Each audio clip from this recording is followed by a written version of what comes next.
దేవుని యొక్క వాక్యము చాలా జాగ్రత్తగా వినాలి. వాక్యములో ఉన్న విషయాలు మనం గ్రహించాలి. దేవుడు ఈరోజు మనతో మాట్లాడుతున్నాడు. ఆయన మాటకు మనము విధేయులము కావాలి. దేవుడు ఒక మాట అంటున్నాడు. ఏమంటున్నాడు అంటే, షిలోహు మందిరమును తాను మనుషులలో సంస్థాపన చేసిన గుడారమును నేను విడిచిపెట్టాను అని 78వ కీర్తన 60వ వాక్యములో ఉన్నది. దేవుడు ఎందుకు షిలోహు మందిరమును దేవుడు విడిచిపెట్టాడు? దేవుడు ఇశ్రాయేలులతో ఉండాలనే కదా షిలోహులో గుడారమును కట్టమని చెప్పాడు.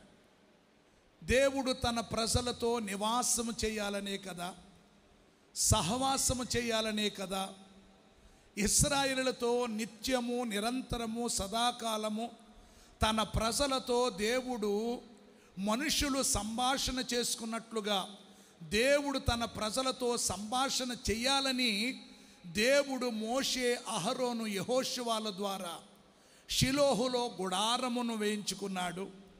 గుడారం అనగా దేవుని మందిరం. ఆ గుడారములో దేవుడు తన ప్రజలకు ఎప్పుడు కూడా ప్రత్యక్షమయ్యేవాడు, కనపడేవాడు. ఇప్పుడు ఎందుకు ఆ గుడారములో నేను కనపడనంటున్నాడు? ఎందుకు ఆ గుడారము నేను విడిచిపెట్టానంటున్నాడు? ఎందుకు ఆ మందిరములో నేను ఉండను అని అంటున్నాడు? ఏ ప్రజల కోసం ఆ మందిరంలోనికి నేను వస్తానన్నాడో, ఏ ప్రజలతో నేను మాట్లాడతానో ఆ ప్రత్యక్షపు గుడారములో అన్నాడో, ఆ దేవుడే ఎందుకు దేవుని బిడ్డలారా ఆ షిలోహులో ఉన్న మందిరమును విడిచిపెట్టాడు? తాను మనుషులలో సంస్థాపన చేసిన ఆ మందిరాన్ని విడిచిపెట్టడానికి గల కారణం, దేవుడు పిల్లారా ఎందుకు ఈ మాట అన్నాడు అంటే, ఏ మనుషులను దేవుడు ప్రేమించి వారితో ఉండాలనుకున్నారో ఆ మనుషులే ఆయన్ని ద్వేషించారు. నమ్మకమైన నగరము వేశ్యాయినదని యెషయా గ్రంథములో దేవుని బిడ్డలారా మనకు కనపడుతుంది. ఆకాశమా ఆలకించు భూమి, నేను పిల్లలను పెంచి గొప్పవారిగా చేశాను, వారు నా మీద తిరుగుబాటు చేశారు. ఎందుకు తెలుసు? గాడిదకి తెలుసు. కానీ ఇశ్రాయేలులకు తెలివి లేదు అని చెప్పి దేవుడు పిల్లారా తన ప్రజల విషయమై బాధపడుతూ ఉన్నాడు. ఈరోజు దేవుడు మనతో మాట్లాడుతున్న మాట చాలా జాగ్రత్తగా వినాలి. దేవుడు ఇశ్రాయేలు ప్రజలకు కొన్ని ఆజ్ఞలు ఇచ్చాడు, కొన్ని దేవుని బిడ్డలారా కట్టడలు పెట్టాడు. ఆ కట్టడలు ఇశ్రాయేలు మేరటం వలన, విడిచిపెట్టడం వలన దేవుడు షిలోహులో పిల్లారా తన నివాసాన్ని విరమించుకున్నాడు. షిలోహుకు వచ్చిన ప్రతి వారికి దేవుడు మేలు చేసేవాడు. హన్నా జీవితంలో వేదనతో ఉన్న హన్నా, గొడ్రాలుగా ఉన్న హన్నా, పిల్లలు లేని హన్నా, తన చవితుతో భరించలేని భారాన్ని భరిస్తున్న హన్నా, తన భర్త ద్వారా ఆదరణ పొందని హన్నా, తన కుటుంబీకుల ద్వారా నెమ్మది పొందని హన్నా షిలోహుకు వచ్చి తన దుఃఖాన్ని నాట్యముగా మార్చుకున్న సంగతి మీరు ఎరుగుదురు. షిలోహుకు వెళ్ళి, రామాలో నుండి షిలోహుకు వెళ్ళి గొడ్రాలుగా ఉన్నామే గర్భము ఫలించినట్లుగా తన కుమారుడను దేవుడిస్తే ఆ కుమారుని మరలా ఆ షిలోహులో దేవుని మందిరానికి ఓపులార కానుకగా దేవుని బిడ్డలార ఇచ్చిన సంగతి మనం ఎరుగుతాం. ఇప్పుడు హన్నాకు దేవుడు మేలు చేస్తే, హన్నాకు దేవుడు కనపడితే, ఇప్పుడు ఆ షిలోహుని ఎందుకు దేవుడు విడిచాడు అంటే, దేవుని ప్రజలు దేవుని విడిచిపెట్టడం వలన, దేవుని ప్రజలు దేవుని యొక్క కట్టడాలు మేరటం వలన ఈరోజు ఈ ఆలయములో ఉన్న బిడ్డలారా, ఈ మందిరములో ఉన్న బిడ్డలారా, మన చేతుల్లో పరిశుద్ధ గ్రంథం ఉండొచ్చు, మనము దేవుని పిల్లలుగా పిలబడుతూ ఉన్నాం, దేవుడు పిల్లారా వాక్యాన్ని మనం వింటున్నాం. కానీ నీ హృదయమని షిలోహులో, నీ గుడారమనే నీ హృదయములో, నీ పిల్లారా దేవుని ఆలయమైన నీ జీవితంలో నా యేసు చోటు ఉందా? నా యేసుకు చోటు ఉందా? ఈరోజు మనం ఆలోచిద్దాం. దేవుడు ఇశ్రాయేలుతో ఏం చెప్పాడో ఒక్కొక్కటి దేవుని బిడ్డలారా మనము ధ్యానిద్దాం. పరిశుద్ధ గ్రంథములో నుండి జకర్యా గ్రంథము 8వ అధ్యాయము 18, 19 వచనాలు మైకులో చదువుతారు, వినండి. జకరియా గ్రంథము 8వ అధ్యాయము మరియు సైన్యములకు అధిపతియగు యెహోవా వాక్కు నాకు ప్రత్యక్షమై ఇలాగు సెలవిచ్చెను. సైన్యములకు అధిపతియగు యెహోవా చెప్పండి, ఇదేంటమ్మా? చెప్పండి, అందరూ చెప్పండి. ఆజ్ఞ. నోరు తెరిచి స్వరమెత్తి చెప్పండి. సైన్యములకు అధిపతి యెహోవా ఆజ్ఞ ఇచ్చినదేమనగా, ఇశ్రాయేలులకు దేవుడు ఒక ఆజ్ఞ ఇచ్చాడు. ఇశ్రాయేలు ప్రజలకు దేవుడు ఒక ఆజ్ఞ ఇచ్చాడు.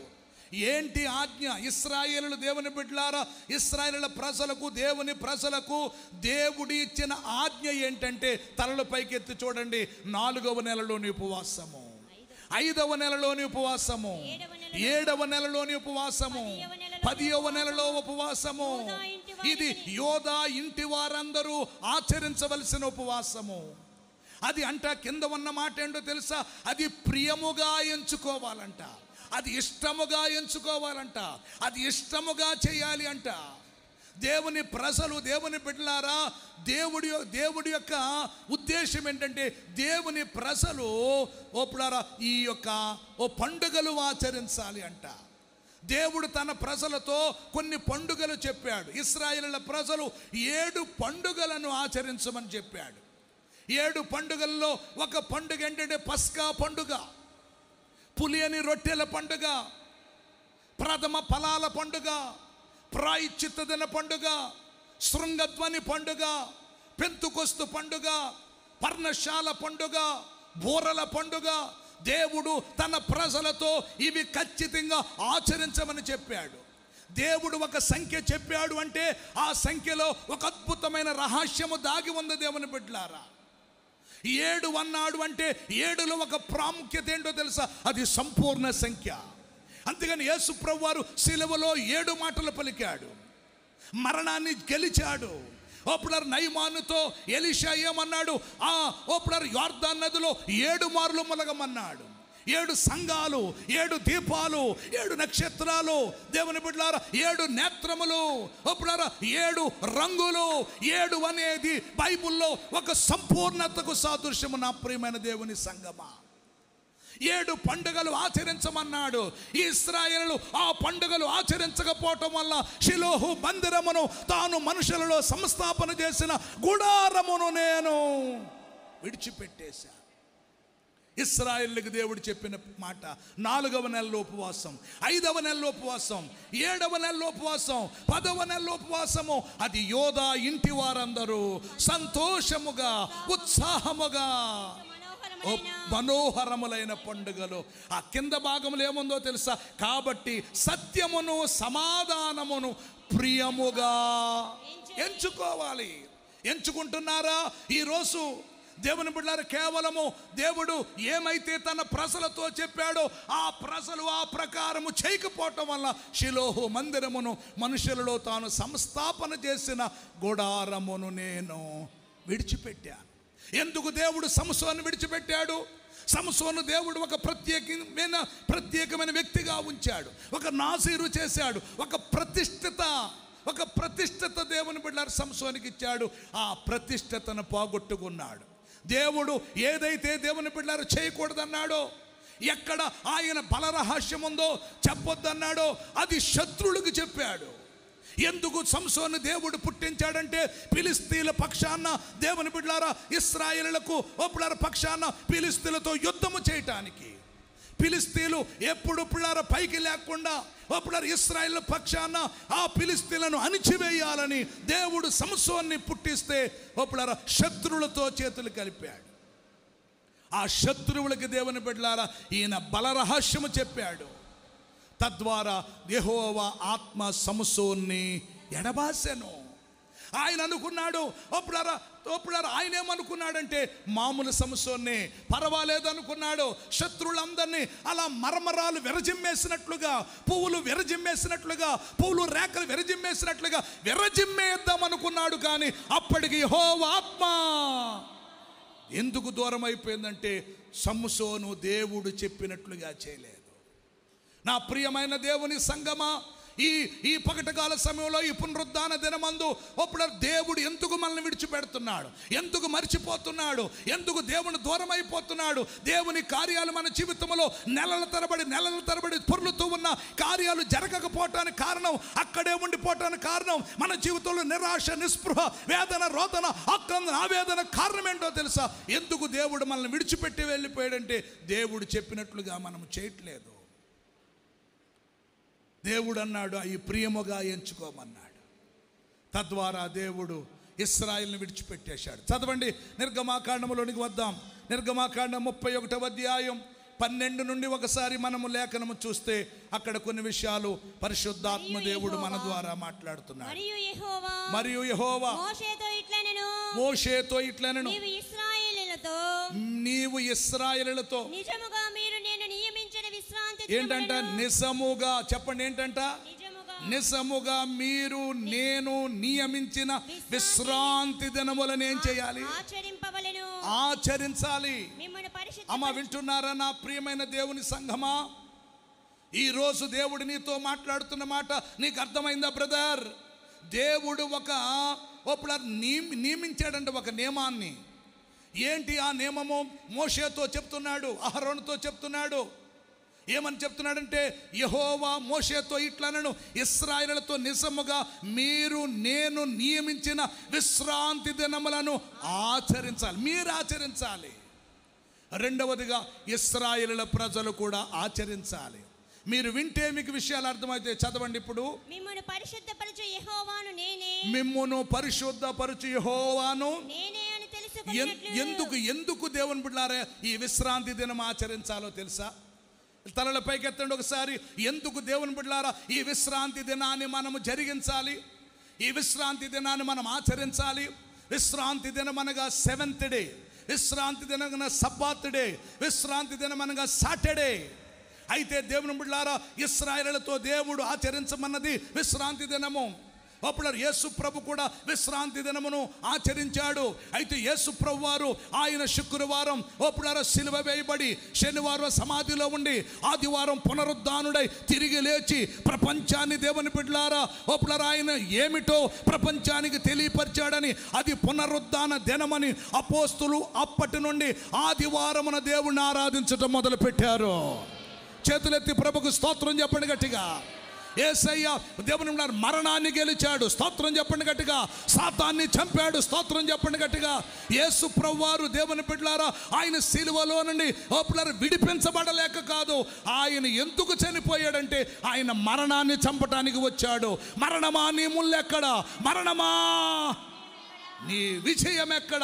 మరణాన్ని జయించిన రోజు ఈ పునరుద్ధాన దినమని అపోస్తులు దేవుని బిడ్డలారా ఆదివారము దేవుణ్ణి ఆరాధించటం మొదలు పెట్టారు. సో మనందరము కూడా అప్పటి నుండి ఆదివారం దేవుణ్ణి ఆరాధిస్తున్నాం. అంటే ఇప్పుడు వారములో ఈ ఆదివారము ఎవరి దినము చెప్పండి?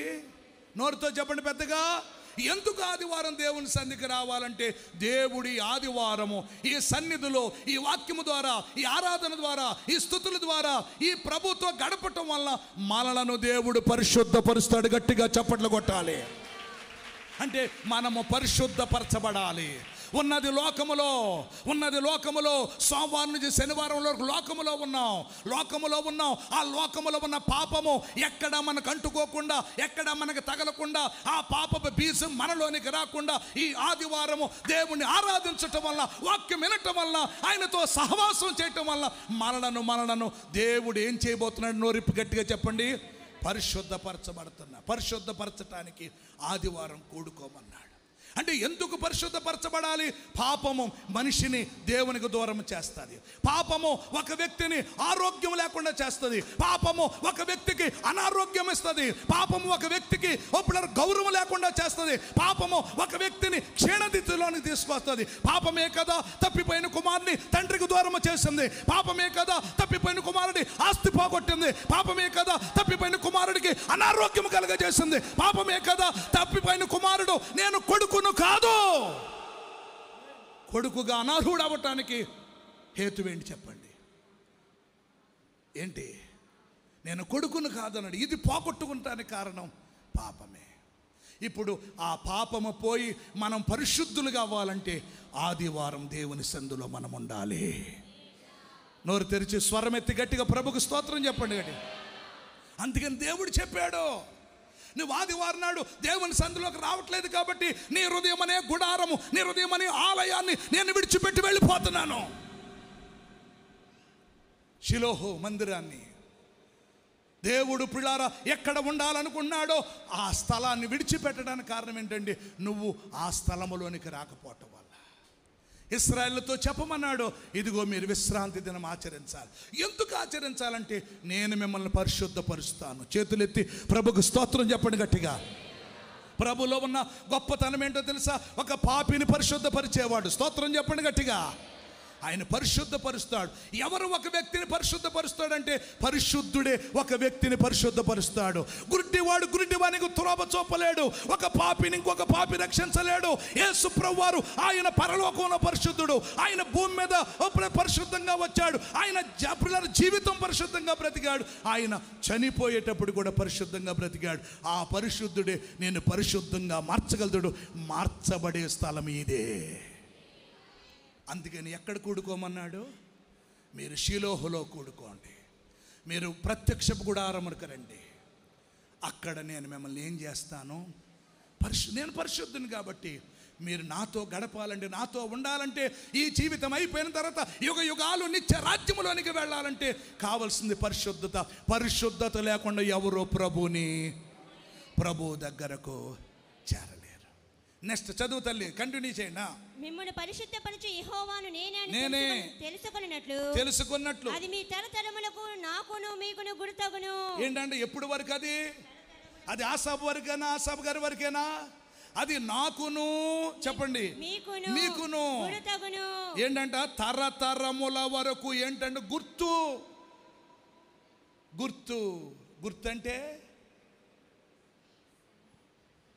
గుర్తంటే ఒక ఆనవాలండి. ఇదే మీకు గుర్తు, ఇదే మీకు ఆనవాలు. ఒక శిశువు పొత్తిగుడ్డలతో చుట్టబడి ఒక తొట్టులో పండుకుని మీరు చూచారు, అదే గుర్తు.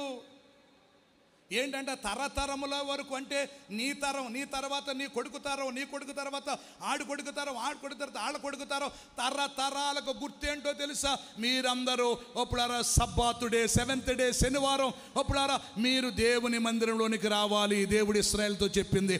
ఇప్పుడు క్రొత్త నిబంధన సంఘముతో దేవుని చెప్తున్నాడంటే ఆదివారం మనందరము దేవుని సంధికి రావాలి. ఎందుకు రావాలంటే దేవుడు ఆ మందిరములో వాక్యము ద్వారా మనల్ని ఏం చేస్తాడు? వాక్యము ద్వారా ఉదక స్నానం. చెప్పండి, ఏం స్నానము? ఉదక స్నానం. స్తోత్రం చెప్పండి గట్టిగా. ఓపులారు మనల్ని ఏం చేయటానికి? పరిశుద్ధపరచబట్టానికి. ఇది ఎప్పటి వరకు? ఇది ఒకరి వరకే కాదు, తరతరముల వరకు మీకును నాకును. చెప్పాలి గట్టిగా. గుర్తు. ఇప్పుడు మనం ట్రైన్ ఎక్కుతున్నప్పుడు ఒకవేళ మనకి రిజర్వేషన్ కన్ఫామ్ కాకపోతే మనం ఎవరిని వెతుకుతాం? చెప్పండి, మన నొరిపి గట్టిగా చెప్పాలి. ఆ టీసీని ఎలా గుర్తుపడతావు? ఆయన పిల్లలు వైట్ అండ్ వైట్ వేసి ఏం వేస్తాడు ఆయన? అది గుర్తు. పిల్లరా మనము పోలీస్ స్టేషన్కి వెళ్ళినప్పుడు మనము వాళ్ళు డిపార్ట్మెంట్ అని ఎలా గుర్తు పెడతాం? జబర్దమ్మా మాట్లాడరేమా? పిల్లరా ఒక బస్సు ఎక్కేటప్పుడు ఆయన డ్రైవరు కండక్టర్ అని ఎలా గుర్తుపడతాం? ఆలోచించండి దేవుని బిడ్డలారా. ఒక హాస్పిటల్కి వెళ్ళినప్పుడు డాక్టర్ ఎవరో, నర్సులు ఎవరో ఎలా గుర్తుపడతావు? లోకములో అందరికీ గుర్తు ఉంది. క్రైస్తవుడా, దేవుణ్ణి ఆరాధించే బిడ్డ, నీకు గుర్తేంటో తెలుసా? ఆదివారం దేవుని సందులో ఉండాలి. అది నీకు నాకు గుర్తు.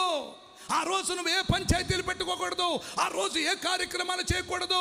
అలా చేస్తే నేను మిమ్మల్ని విడిచిపెడతాను, మీకు దూరం అయిపోతాను అని నేను కాదు చెప్పేది. ఎవరు చెప్తున్నాడు? ఏం మౌనంగా ఉన్నారేంటి?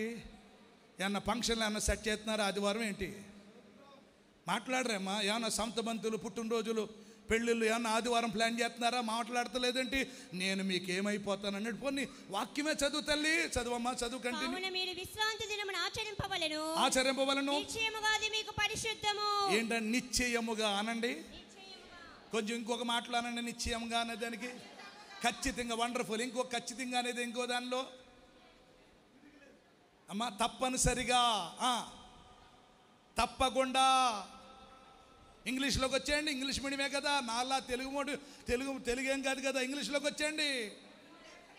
డెఫినెట్గా, నో డౌట్. లేకపోతే డ్రామ్ షూర్, అబ్బా వండర్ఫుల్ అంటే నిశ్చయముగానండి, సందేహము, అనుమానము, ఇంకేమాత్రం ఆలోచన. దేవుడు చెప్తున్నాడు, ఇది ఆసాబు గారు చెప్పేది కాదు, పాస్టర్ గారు చెప్పేది కాదు, నిశ్చయముగా అది ఏంటంట, ఆచరింపవలను. నెక్స్ట్ చదువమ్మా. దానిని అపవిత్రపరచువాడు, దాన్ని ఏం చేయకూడదు, అపవిత్రపరచువాడు. కూర్చోబెట్టండి బాబుని. దాన్ని ఏం చేయకూడదు, అపవిత్రపరచకూడదు. దేన్ని అపవిత్రపరచకూడదు?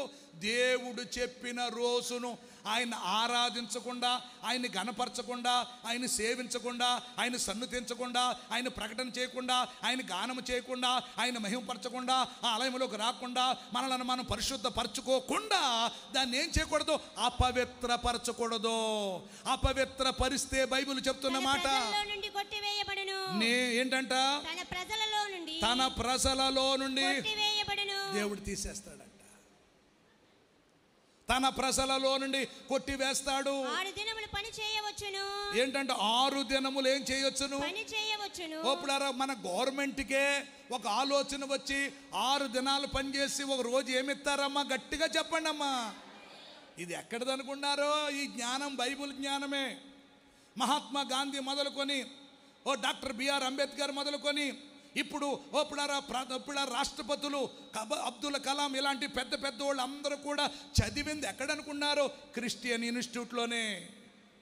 అక్కడే వచ్చింది వాళ్ళకి జ్ఞానం, అక్కడే వచ్చింది దేవుని బిడ్డలారా, వాళ్ళకి దేవుని బిడ్డలారా ఈ లోక సంబంధమైన జ్ఞానం. బైబుల్ లేకుండా సైన్స్ లేదు. స్తోత్రం చెప్పండి గట్టిగా. బైబుల్ లేకుండా ఏ శాస్త్రము లేదు. అన్ని శాస్త్రములు వచ్చింది బైబుల్లో నుండే. నమ్మితే ప్రభుని చప్పట్లు కొట్టి స్తుతించు. హల్లెలూయా చెప్పండి గట్టిగా. స్తోత్రం. హల్లెలూయా. 6 దినములు ఏం చేయొచ్చంట? పని చేయొచ్చంట. 7వ దినం యెహోవాకు ప్రతిష్ఠితమైన విశ్రాంతి దినము. ఇప్పుడు అందరూ చెప్పండి నాకు, 7వ దినం చెప్పాలి. పెద్దలు, స్త్రీలు, పురుషులు అందరూ చెప్పాలి. 7వ దినం యెహోవాకు ప్రతిష్ఠితమైన. అందరూ చెప్పండి. 7వ దినం ఎవరికి? ఆసాబు గారికా, బొజ్జమ్మ గారికా, బెతెస్దా బేతేల్ సంఘానికా? ఇప్పుడు చెప్పండి స్వరమెత్తి. యెహోవాకు ప్రతిష్ఠితమైన విశ్రాంతి దినం. ఇప్పుడు చెప్పండి, ప్రతిష్ఠిత అంటే ఏంటి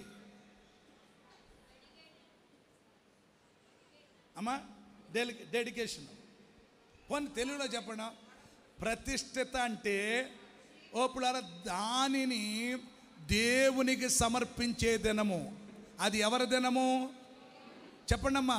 అది ఎవరి రోజు చెప్పాలి. అది ఎవరి దినము? అది నీది కాదని అర్థం. ప్రతిష్ఠిత అంటే దేవునికి ఇచ్చేసాము. అది దేవునికి ఇచ్చేసింది మనం తీసుకోవచ్చా? నోటితో చెప్పండి. ఇప్పుడు ఎవరో బట్టలు ఆరేస్తారు, వర్షం వస్తుందని నువ్వు తీసేసావనుకో, థ్యాంక్స్ అమ్మంటారా? ఏమంటారు? నా బట్టలు తీసుకెళ్ళిపోతున్నామని తలుకో దెబ్బేసేస్తారు. ఎందుకని? అది నీది, అది ఎవరిది? వేరే వాళ్ళది. అలాగే ఇప్పుడు విశ్రాంతి దినం లేక ఆదివారం అది నీది కాదు, దేవునికి ప్రతిష్ఠించిన దినము. స్తోత్రం చెప్పండి గట్టిగా. అందుకని అన్న ఏమంటది, నేను షిలోకు రాను, వాడు యెహోవా సన్నిధిలో అగుపడి తిరిగి రాక అక్కడే ఉండినట్లు నేను దేవునికి వాడిని ప్రతిష్ఠిస్తాను. ప్రతిష్ఠత అంటే దేవునికి సమర్పించుకునే దినం. స్తోత్రం చెప్పండి గట్టిగా. దేవునికి ఇవ్వాల్సిన దినం. ఇప్పుడు దేవుడు ఏం చెప్తున్నాడు? ఇంకోసారి చదవమ్మా. యెహోవాకు ప్రతిష్ఠితమైన విశ్రాంతి దినము. ఆ విశ్రాంతి దినమున పని చేయు ప్రతివాడు తప్పక మరణ శిక్ష నందును. ఇప్పుడు ఇదే అమలైతే మనం ఎవరైనా ఉంటాం ఇక్కడ? ఇదే అమలైతే ఒక్కళ్ళమైనా బ్రతికుంటామా? ప్రేమామయుడు. స్తోత్రం చెప్పండి గట్టిగా. అయితే ఏ మరణం వస్తుందో తెలుసా? ఆధ్యాత్మికంగా నువ్వు చచ్చిపోతావు. ఏదేనో తోటలో వాళ్ళ పాపం చేసినప్పుడు శారీరకంగా చావలా, ఎందులో చచ్చిపోయారు? స్పిరిచువల్గా డెత్ అయిపోయారు. దేవుని సన్నిధికి రాకపోవటం వలన నువ్వు ఆత్మీయంగా మరణం, అపరాధముల చేత, పాపముల చేత ఏమై చచ్చినావు. అది దైవజనమా. అందుకని దేవుడు ఇశ్రాయేలు పాటించలా, దేవుని మీద తిరుగుబాటు చేశారు. అందుకని ఎద్దు తన కామాందు నెరుగును, గాడిద తన సొంత వాని దొడ్డే తెలుసుకును. ఇశ్రాయేలుకి ఏమి లేదు. అందుకని యెషయా గ్రంథము 1వ అధ్యాయము 1వ అధ్యాయము 21వ వచనంలో ఏమంటున్నాడు? నమ్మకమైన పట్టణమా, నగరమా, అయ్యో అయ్యో. నమ్మకమైన నగరము. అందరూ చెప్పండి అయ్యో అనండి గట్టిగా, స్వరమెత్తనండి. దేవుడు వ్యసన పడుతున్నాడు, దేవుడు బాధపడుతున్నాడు అని తమ్ముడా ఏమంటున్నాడు? తమ్ముడు అనండి అయ్యో. అయ్యో అనే మాట పుట్టినరోజు నాడు అంటామా, పెళ్లి రోజు అంటామా, ఉద్యోగం వస్తే అంటామా? చెప్పు, ఆ తల్లిని కూర్చోబెట్టండి. ఏమండి స్తోత్రం చెప్పండి ఒకసారి గట్టిగా. ఎవరికైనా ఇల్లు కట్టుకునేటప్పుడు అంటామా? ఎప్పుడు అంటాం? ఇది చూడరాని చూసినప్పుడు, వినరానిది విన్నప్పుడు, జరగరాని జరిగితే వచ్చేది చెప్పండి. దేవుడు కూడా అయ్యో. నమ్మకమైన పట్టణము వేషాయనే. నేను నమ్మానే, నమ్మక ద్రోహం చేసిందే, నమ్మానే నా పిల్లలను. అందుకని నేను పిల్లలను పెంచి ఏం చేశాను? వారు నా మీదే తిరుగుబాటు చేశారు, నా మీదే పిల్లల తిరుగుబాటు చేశారు. ఇదిగో నేను షిలోహు మందిరమును, తాను మనుషులలో సంస్థాపన చేసుకున్న గుడారమును నేను. ఎందుకో తెలుసా? వారు నా మీద తిరుగుబాటు చేశారు. అయ్యో నమ్మకమైన పట్టణమా, నగరమా. నగరం అనగా, దేశం అనగా, పట్టణం అనగా, దేశం అంటే మట్టి కాదు, దేశం అంటే నమ్మకంగా నేను ఇచ్చానే. నేను ఒక దేశానికి వెళుతూ ఒక ఆయనకి 5 తలాంతులు, ఒక ఆయనకి 2 తలాంతులు, ఒక ఆయనకి 1 తలాంతు ఇస్తే అప్పుడు ఒకడు 5 తీసుకెళ్ళి ఇంకొక 5, ఇంకొక ఆయన 2 తీసుకెళ్ళి 2, ఒకటి తీసుకెళ్ళి భూమిలో బలా నమ్మకమైన మంచి దాసుడు అన్నాడా, చెడ్డ దాసుడా? అప్పుడు 5 ఇచ్చిన ఆయనేమో ఇదిగో 5, ఈ కొంచెములో నేను ఎలాగున్నావు నమ్మకముగా. స్తోత్రం చెప్పండి ఒకసారి గట్టిగా. ఇశ్రాయేలు లాగా అపనమ్మకమైన మనుషుల్లాగా ఉందామా? క్రొత్త నిబంధనలో 5 తలాంతులు తీసుకుని 2 తలాంతులు తీసుకున్న నమ్మకమైన నమ్మకమైన దాసులా మనం అనిపించుకుందామా? ఈరోజు మనం పిల్లలు నేర్చుకోవలసిన వారమై ఉన్నాం. చేతులెత్తి ఒకసారి పెద్ద స్తోత్రం చెప్పండి, చెప్పాలి గట్టిగా. హల్లెలూయా. ఏమన్నాడు? నమ్మకమైన పట్టణం, నమ్మకమైన నగరం ఏమైపోయిందంట? పాడైపోయిందంట, చెడిపోయిందంట, అమ్మి వేయబడిందంట. దేవుని బిడ్డలారా, అందరికీ దేవుని బిడ్డలారా, అందరి దగ్గరికి వెళ్ళి ఒప్పుడారా దేవుని గాయాలు రేపిందంట. వేశ్య అనగా ఒప్పుడారా తన శరీరాన్ని పాడు చేసుకుని అందరికీ పంచేది, ఒప్పుడారా దేవునికి చెందవలసిన ఈ మహిమ అందరికీ పంచిందని చెప్పి దేవుడు బాధపడుతూ అయ్యో నమ్మకమైన నగరము, నేను నమ్మానే, నేను పిల్లలను పెంచి గొప్పవారిగా చేశానే. దేవుడు మాట్లాడుతున్న మాట. అప్పుడారా వివేకము కలిగి యెహోవాను వెతుకువారు కలరేమో అని ఆయన ఆకాశము నుండి నరులను పరిశీలిస్తున్నాడంట. నా పేరు పెట్టబడిన నా జనులారా, నా పిల్లలారా, ఈరోజు దేవుని బిడ్డలారా, ఈ 9వ నెలలోనైనా ఒక పశ్చాత్తాప హృదయంలోనికి మనము రావాలి, ఒక పరివర్తన చెందాలి. నీ జీవితంలో ఉపవాసం లేదే, నీ జీవితంలో ఒక విశ్రాంతి దినం, ఒక ఆదివారం క్రమముగా ఆచరించే అనుభవం లేదే. ప్రతి ఆదివారం దేవుని మందిరానికి సమయానికి వచ్చే అవకాశం లేదే.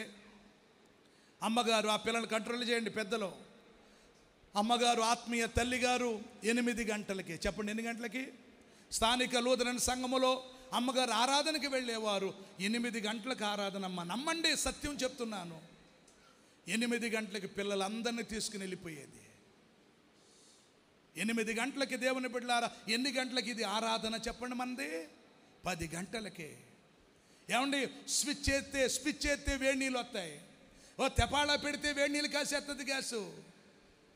ఇప్పుడు ఏమన్నా కట్టెలు పోగు చేసుకునే రోజులా? ఇప్పుడు ఏమన్నా దేవుని బిడ్డలారా వేడి నీళ్ళు కాసుకునే రోజులా? నీ జీవితంలో ఎన్ని సదుపాయాలు ఇచ్చాడు, ఎన్ని దేవుని బిడ్డలారా సుఖాలు ఇచ్చాడు, ఎన్ని సౌఖ్యాలు ఇచ్చాడు. మనము సమయానికి దేవుణ్ణి ఈ ఒక్క రోజైనా ఈ ఆదివారమైనా దేవుణ్ణి పిల్లారా ఆరాధించలేకపోతున్నామంటే దేవుని దృష్టిలో నీవు నేను నమ్మకమైన వ్యక్తిగా ఉన్నామా, అపనమ్మకమైన వ్యక్తిగా ఉన్నామా? ఈ హృదయం అనే గుడారములు ఆయన నివాసం ఉంటాడా, ఆయన విడిచిపెట్టి వెళ్ళిపోతాడా? సంగమా, మీరే, అది మీకే చెబుతున్నాను. ఆత్మీయ తల్లిగారు ఈ సంఘ వ్యవస్థాపకురాలు 8 మంది పిల్లలు తీసుకుని 8 గంటలకి దేవుని బిళ్ళ ఆరాధనకి వెళ్ళేది.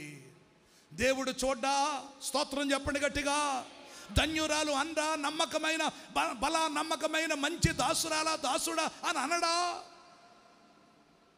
ఈరోజు నీ జీవితంలో ఒక ఉపవాసం లేదే, ఒక నియమం లేదే, ఒక ప్రతిష్టత లేదే, ఒక నిర్ణయం లేదే, ఒక వడంబడిక లేదే. ప్రభు చెప్తున్నాడు, పైకి భక్తిగా ఉండే లోన శక్తి లేని వారిగా ఉండొద్దు. ప్రభువా అనేవాడు ప్రతివాడు దేవుని రాజ్యానికి. అయ్యా, నీ నామం పేరడు దెయ్యాలు ఎలగొట్టలేదా, నీ నామం పేరడు అద్భుతాలు చేయలేదా, నీ నామం పేరడు సూచక్రియలు చేయలేదా, నీ నామం పేరడు స్వస్థత కార్యాలు ప్రభు చేయలేదనలేదు, అక్రమము చేయవారులారా అన్నాడు. నువ్వు చేయలేదనలేదు, నువ్వు ప్రసంగాలు చేసావు, నువ్వు పాటలు పాడావు, నువ్వు దేవునికి ఇచ్చావు, కానీ ప్రభు అన్నమాట అక్రమము చేయవారులారా. దేవుడికి క్రమం అంటే చాలా ఇష్టం. చేతులెత్తి ప్రభుకు ఒకసారి స్తోత్రం చెప్పండి. హల్లెలూయా చెప్పండి ఒకసారి గట్టిగా. స్తోత్రం చెప్పండి గట్టిగా. హల్లెలూయా. కనుక ఒక్కసారి ఆలోచించండి. దేవుడు ఇప్పుడు మనల్ని విడిచిపెట్టకూడదు. సంసోన్ని దేవుడు ఏం చేశాడు? విడిచిపెట్టేశాడు. మనల్ని దేవుడు విడిచిపెట్టకుండా ఉండాలంటే మనము ఈ సండే దేవునికి మనలను మనం ప్రతిష్ఠించుకోవాలి. సజీవ యాగముగా మనము దేవునికి ఏం చేయాలంటే సమర్పించుకోవాలి, విరగబడాలి. యేసు ప్రభు ఒక రొట్టెని ఏం చేశాడు? విరిచినప్పుడే కదా అందరికీ పంచగలిగాడు. స్తోత్రం చెప్పండి గట్టిగా. మనము దేవుని సందులో దావీదు అన్నాడు, విరిగి నలిగిన, చెప్పండి, విరిగిపోవాలి. ఏం విరిగిపోయావు దేవుని కోసం? ఏం కరిగిపోయావు దేవుని కోసం? ఆదివారం వచ్చి దేవుణ్ణి ఆరాధించడానికి కూడా మనకు అవకాశం లేకపోతే దేవుడు అన్నాడు, నేను వారిని విడనాడతాను. ఒప్పులారా ఆదివారం దేవుణ్ణి ఆరాధించాలి. ఒప్పులారా మనము ఈ ఉపవాసాలు మనము చెయ్యాలి. ఇంకేం చేయాలి? అదే లేవియా కాండంలోనికి రండి ఒకసారి. 31వ అధ్యాయం 12 వచనం నుండి చదవండి స్పీడ్గా, కొంచెం తొందరగా వెళదాం. 31:12 నుండి చదవాలి. నిర్గమాకాండం. మోషేతో ఇట్లనెను, నీవు ఇశ్రాయేలులతో 23:9 నుండి అండి, సారీ, లేవియా కాండం 23:9-10. లేవియా కాండం 23:9-10.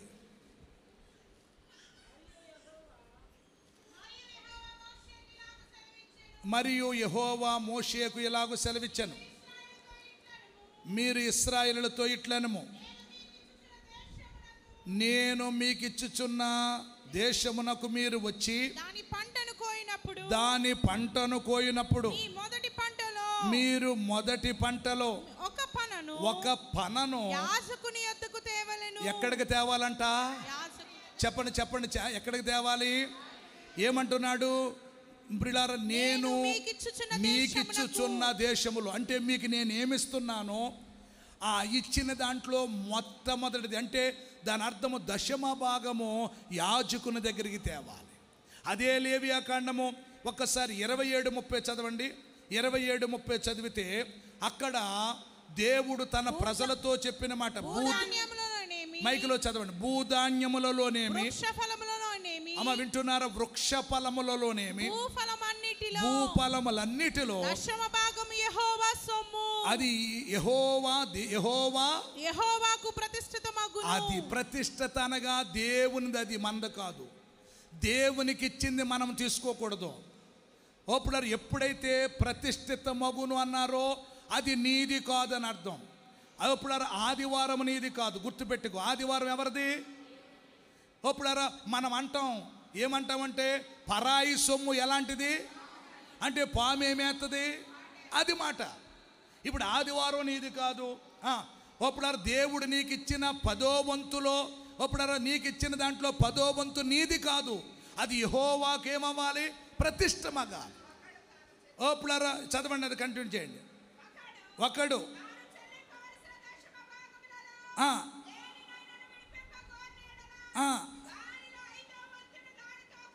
చూసారా, దేవుడు పెట్టిన దాంట్లో మనము చేయగలదుమా? ఇప్పుడు నేను చెప్పేది 10వ వంతు ఎవరిది? దేవునికి ప్రతిష్ఠించాలి. ఇప్పుడు అబ్రహాం ఇచ్చాడా ఇవ్వలేదా?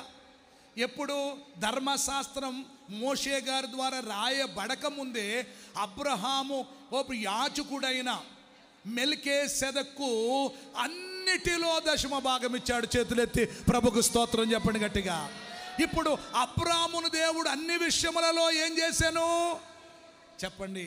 అన్ని విషయములలో అబ్రహామును దేవుడు ఆశీర్వదించటానికి గల కారణం, అబ్రహాము అన్ని విషయాల్లో దేవునికి ఏ భాగం ఇచ్చాడు? అది నువ్వు ఇవ్వలేదు కాబట్టి దేవుడు నీ గుడారమును విడిచిపెడుతున్నాడు. షిలోహు మందిరమును, తాను మనుషులలో సంస్థాపన చేసిన గుడారమును దేవుడు ఎందుకు విడిచిపెట్టాడంటే, దేవునికి చేయవలసిన పని నువ్వు చేయలా. దేవునికి దశమ భాగం ఇవ్వట్లేదు. దేవుని పరిచర్య చేయాలంటే ఏమంటున్నాడు పౌలు గారు? కొరింథీయులకు రాసిన క్రొత్త నిబంధనలో చూద్దాం. పోనీ ఇది పాత నిబంధన అండి అయ్యగారు అంటే, క్రొత్త నిబంధనలో కొరింథీయులకు రాసిన మొదటి పత్రిక 9వ అధ్యాయము 14వ వచనం చదవండి ఒకసారి. 9:14. అలాగున సువార్త వలన జీవింపవలనని, సువార్త ప్రచురించువారు సువార్త వలన జీవింపవలనని ప్రభువు నియమించి ఉన్నాడు. ఇది ఆసాపు గారు నియమించింది కాదంట, పౌలు గారు నియమించింది కాదంట. ఎవరు నియమించారమ్మా సంగమా చెప్పండి? అలాగున సువార్త ప్రచురించువారు, నీకు వారం పొడుగున వాక్యము చెప్పేవారు, వారం పొడుగున నీ కొరకు ప్రార్థన చేసేవారు, ఇదిగో దేవుని మందిరంలో దివారాత్రులు దేవుని సందులో నీ పక్షాన మర్ర పెట్టే ఒప్పుడారా ఆ దైవజనులు సువార్త వలన మాత్రమే ఏం చేయాలి? జీవించాలి. స్తోత్రం చెప్పండి గట్టిగా. ఇది ఎవరు నియమించారు? దేవుడు నీకు ఇచ్చిన ఆ దశమ భాగం దేవుని మందిరానికి తేకుండా కేకు కట్ చేసినట్లుగా అది 10 ముక్కలు కట్ చేసి అందరికీ పంచితే నీ గుడారాన్ని దేవుడు విడిచిపెట్టకుండా ఉంటాడా? కేకు కట్ చేసినట్లుగా నీ దశమ భాగం ముక్కల కింద కట్ చేసి కొంతమందికి అనాథాశ్రయానికి, కొంతమందికి ఇంకొకరికి, కొంతమందికి ఒప్పుడారా ఎవరికో భోజనాలు పెడుతూ ఈ కార్యక్రమం చేయకూడదు. అది దశమ భాగం దేవునికి ప్రతిష్ఠించాలి. అది దేవుని మందిరంలోనికి తేవాలి. చేతులెత్తి ప్రభుకు స్తోత్రం చెప్పండి గట్టిగా. ప్రభు ఒప్పుడారా పని చేసేవారు. ఆ 13వ వచనం చదవండి. అదే కొరింథీయులకు రాసిన పత్రిక 13. ఆలయ కృత్యములు ఆలయం వలన జీవనము చేయుచున్నారనియు బలిపీఠము దగ్గర కనిపెట్టుకున్నవాడు బలిపీఠముతో పాలి అయి ఉన్నారని మీరెరగరా? అది మీకు తెలియదా? పనివాడు జీతమునకు నూర్చెడి ఎద్దుకు ఏం పెట్టకూడదు? చిక్కం పెట్టకూడదు. మన పరిచర్య దేవునికి స్తోత్రం చెప్పండి గట్టిగా. విస్తరించాలి. ఆమేన్ చెప్పండి గట్టిగా. ఆత్మీయంగా ఫలించాలి. ఏమన్నాడు గాయతో? నువ్వు అన్ని విషయములో వర్ధిల్లుచున్న ప్రకారం ఆత్మలో కూడా ఆత్మీయంగా వర్ధిల్లాలి. అప్పుడు దేవుడు నీ గుడారమును విడిచిపెట్టాడు. దేవునికి స్తోత్రం చెప్పండి సరి గట్టిగా. హల్లెలూయా చెప్పండి గట్టిగా. ద్వితీయోపదేశకాండం 18వ అధ్యాయం 1 నుండి 5 వరకు చదివితే చాలా విషయాలు కనపడతాయి. ఒప్పులారా ద్వితీయోపదేశకాండం 18వ అధ్యాయం 1 నుండి 5 చదవండి. అనగా లేవి గోత్రీయులకందరికీ ఇశ్రాయేలుతో పాలైనను స్వాస్థ్యమైనను ఉండదు. వారు యెహోవా హోమ ద్రవ్యములను తిందురు. అది వారి హక్కు. అది వారికి హక్కు. అది వారికి దేవుని బిడ్డలారా ఇశ్రాయేలుతో ఏముండదు? స్వాస్థ్యమైనను ఉండదు. వారు యెహోవా హోమ ద్రవ్యములను తిందురు. అది వారి హక్కు. పాత నిబంధన క్రొత్త నిబంధన ప్రియులారా కంపేర్ చేసి చెప్తున్నాను. క్రొత్త నిబంధన ఆలయం ఏంటో తెలుసా? నీ హృదయమే దేవుని ఆలయంలో ఉండాలి అంటే దేవుడు చెప్పిన నియమాలు. స్తోత్రం చెప్పండి గట్టిగా. హల్లెలూయా హల్లెలూయా. చదవండి. ఆది కాండం ముగింపుకు వచ్చేసాను. ఆది కాండంలోకి ఒక్కసారి చూద్దాం. 14వ అధ్యాయం 18 నుంచి 21లో చూస్తే అక్కడ ఏం చేశాడు అబ్రహాము? మరియు షాలేము రాజైన మెల్కీసెదెకు రొట్టెను తీసుకొని వచ్చాను. ఏం తీసుకొచ్చాడు?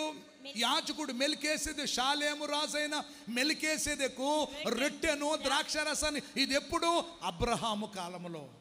అంటే దేవుడు యేసు ప్రభు చనిపోకముందు ఆయన ఒక ఇంటికాడ చేరి రొట్టెను విరిచాడు అని మనం వింటాం. కానీ ప్రియులారా, మెల్కీసెదెకు షాలేము రాజు ఎప్పుడు ఇరిచాడండి? యేసు ప్రభు వారు పుట్టకముందు అబ్రహాము కాలంలోనే రొట్టెను ద్రాక్ష రసమును తీసుకుని వచ్చాను. దేవుని యాజకుడు. అప్పుడు అతడు అబ్రహామును ఏం చేశాడండి? ఆశీర్వదించాడు.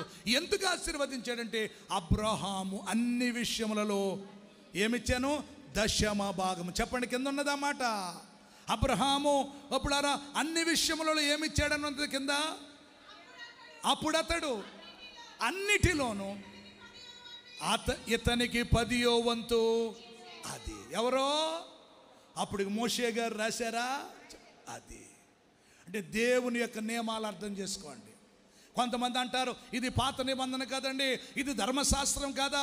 ఏది కొట్టివేయబడదో. యేసు ప్రభువారు ధర్మశాస్త్రం నెరవేర్చడానికే వచ్చాడు, కానీ ఆయన కొట్టివేయటానికి రాలేదు. ధర్మశాస్త్రము ఒక నేడైతే యేసు ప్రభువారు నిజస్వరూపం. స్తోత్రం చెప్పండి గట్టిగా. యేసు ప్రభుకి ముందు నువ్వు కావాలి. స్తోత్రం చెప్పండి గట్టిగా. నువ్వు పరిశుద్ధంగా ఉండాలి, ఆయన చెప్పిన నియమాలు పాటించాలి. ఆ నియమాలు పాటించి ఒక్కొక్కటి చేస్తే ఆయన నిన్ను విడిచిపెట్టాడు. స్తోత్రం చెప్పండి గట్టిగా. హల్లెలూయా. పులారా, ఇర్మియా గ్రంథము చూడండి 7వ అధ్యాయం 3వ వచనంలో ఒక మాట ఉంది, 7:3లో ఒక మాట ఉంది. ఒక చక్కని మాట ముగించేస్తాను. బల్లారాధన క్రమం కాబట్టి సైన్యములకు అధిపతియు ఇశ్రాయేలు దేవుడనగు యెహోవా ఇలాగు సెలవిచ్చుచున్నాడు. బాగా వినండి. నేను ఈ స్థలమున మిమ్మల్ని నివసింపజేయునట్లు, నేను మిమ్మల్ని నివసింపజేయునట్లు మీ మార్గములను మీ క్రియలను ఏం చేసుకోవాలంట? అది. దైవజనమా, ఒక్కసారి ఆలోచించు. ఈ రోజు నాడు దేవుని సన్నిధిలో మనం ఎలాగున్నాం? ఎవరికి వాళ్ళమే ఆత్మ పరిశీలన, ఎవరికి వాళ్ళమే సెల్ఫ్ ఎగ్జామ్ చేసుకోవాలి, ఎవరికి వాళ్ళమే పరిశీలన చేసుకోవాలి. ఎందుకంటే నిజంగా దేవుడు నాలో ఉన్నాడా, నీలో ఉన్నాడా? నువ్వు రాయొచ్చు ఈ ఇంటికి గృహాధిపతి క్రీస్తే అని రాయొచ్చు. నేనును నా ఇంటి వారు యెహోవాను సేవిస్తున్నామని ఒక పెద్ద బోర్డు పెట్టుకోవచ్చు. కానీ యేసై నీలో ఉన్నాడా, నాలో ఉన్నాడా? గుర్తు పిల్లారా, ఇది మీకును నాకు ఏంటంట? గుర్తు. ఎలా? అప్పుడు వీళ్ళ దేవుని పిల్లలు ఆదివారం రారు, ఆదివారం ఏమీ చేయరని లోకానికి దేవుని పిల్లారా మనము యేసైను చూపించాలి. మీరు బహుగా ఫలించుట వలన నా తండ్రి ఏమవుతున్నాడు చెప్పండి? మహిమపరచబడుతున్నాడు. ఓపుడారా, మనము లోకంతో కలిసిపోయి లోకస్తులతో ఏకమైపోయి దేవుని బిడ్డలారా మనం ఉండకూడదు. వెలుక్కి చీకటికి పొత్తు ఉండదు, చీకటికి వెలుక్కి సంబంధం లేదు. విశ్వాసి అవిశ్వాసి డిఫరెన్స్ ఉండాలి. కనుక దేవుని పిల్లలు గుర్తు. నీ చూపు బట్టి చెప్పాలి లోకం, నీ మాటను బట్టి చెప్పాలి లోకం, నీ పనులను బట్టి చెప్పాలి లోకం. అప్పుడారా నీ యొక్క ప్రవర్తన బట్టి చెప్పాలి. నువ్వు వాళ్ళకంటే 2 అబద్ధాలు ఆడి ఎక్కువ, వాళ్ళకంటే 4 రూపాయలు ఎక్కువ బట్టి ఇచ్చి, వాళ్ళకంటే ఒప్పుడారా విచ్చలవిడిగా జీవిస్తూ నువ్వు దేవుని బిడ్డవు కావు. నీ గుడారంలో దేవుడు ఉండడు. ఈరోజు నీ గుడారాన్ని దేవుడు విడిచిపెట్టకుండాలంటే నీ మార్గములను మీ క్రియలను దిద్దుకోండి. 2 ఇర్మియా గ్రంథం 2:13లో కూడా ఒక దివ్యమైన మాట ఉంది. నా జనులు రెండు నేరాలు. ఒకటి ఏంటో తెలుసా? జీవజలముల ఓటైన నన్ను తమ కొరకు నీళ్లు నిలవని తొట్లను కట్టుకున్నారు, తొలిపించుకున్నారు. ఒకటి నన్ను వదిలేశారు. 2 నీళ్లు నిలవని, నీళ్లు అనగా దేవుని యొక్క వాక్యము, ఆ తొట్లు సిద్ధం చేసుకున్నారు. కనుక ఈ రోజు నాడు నీ ఆత్మీయ జీవితం ఎలాగుంది? ఇదిగో దేవుడు మాట్లాడుతున్నాడు, నేను పిల్లలను పెంచి గొప్పవారిగా చేశాను నా మీద. కనుక ఈరోజు దేవుడు నీతో మాట్లాడుతున్నాడు, ప్రభువా నువ్వు నన్ను విడిచిపెట్టొద్దయ్యా, నువ్వు నన్ను మర్చిపోవద్దయ్యా. అయ్యా నువ్వు నా హృదయంలో నా ఇంట్లో ఉండు నాయనా, నాకు దూరం అయిపోకయ్యా. నేను ఎక్కడికి వెళ్ళనయ్యా? ఆకాశానికి వెళితే, సముద్ర దిగంతలోనికి వెళ్తే, నువ్వు ఎక్కడికి వెళ్తే, సముద్రం మీదకి వెళ్తే, నువ్వు ఎక్కడైనా ఉన్నావు, నీవు నన్ను విడిచిపెట్టకు, నా గుడారములో ఉండు, నేను నిన్ను అనుసరిస్తాను, నీ ప్రకారం జీవిస్తాను, నువ్వేం చెప్పావో అది చేస్తాను అని ఒక చిన్న తీర్మానం చేసుకోగలిగితే ఈ రోజునాడే ఆయన మరలా నీ హృదయంలోనికి రాబోతూ ఉన్నాడు, నీ ఇంటిలోనికి రాబోతున్నాడు, నిన్ను ఏలబోతున్నాడు. స్తోత్రం చెప్పండి గట్టిగా. నీ జీవితంలో అద్భుతం చేయబోతున్నాడు. నువ్వు పోగొట్టుకున్నది తిరిగి దేవుడు ఇవ్వబోతున్నాడు. ఎక్కడ పడిపోయావో అక్కడ లేపబోతూ ఉన్నాడు. నీ జీవితానికి విజయాన్ని ఇవ్వబోతున్నాడు, విక్టరీని ఇవ్వబోతున్నాడు, ఆనందాన్ని ఇవ్వబోతున్నాడు, సంతోషాన్ని ఇవ్వబోతున్నాడు, నిన్ను బలపరచబోతున్నాడు, నిన్ను స్థిరపరచబోతూ ఉన్నాడు, నిన్ను ఆశీర్వదించబోతూ ఉన్నాడు. అబ్రహామును ఆశీర్వదించినట్లుగా ఆశీర్వదించటానికి నా యేసయ్య సిద్ధముగా ఉన్నాడు. ఆయన ఆహ్వానిస్తావా? ఎక్కడ దేవునికి దూరం అయిపోయి, దేవుని గాయాలు రేపు నీవు సరి చేసుకుని ఆయన కృపలో ఈ నెలంతా అబ్రహాము ఆశీర్వాదాన్ని మనము పొందుకుందుముగాక, పొందుకుందుముగాక, పొందుకుందుముగాక. గట్టిగా చప్పట్లు కొట్టి ప్రభు నామాన్ని మహిమపరిచి ఆయన సన్నిధిలో ఉందాం. కృప మీకు తోడయుండునుగాక.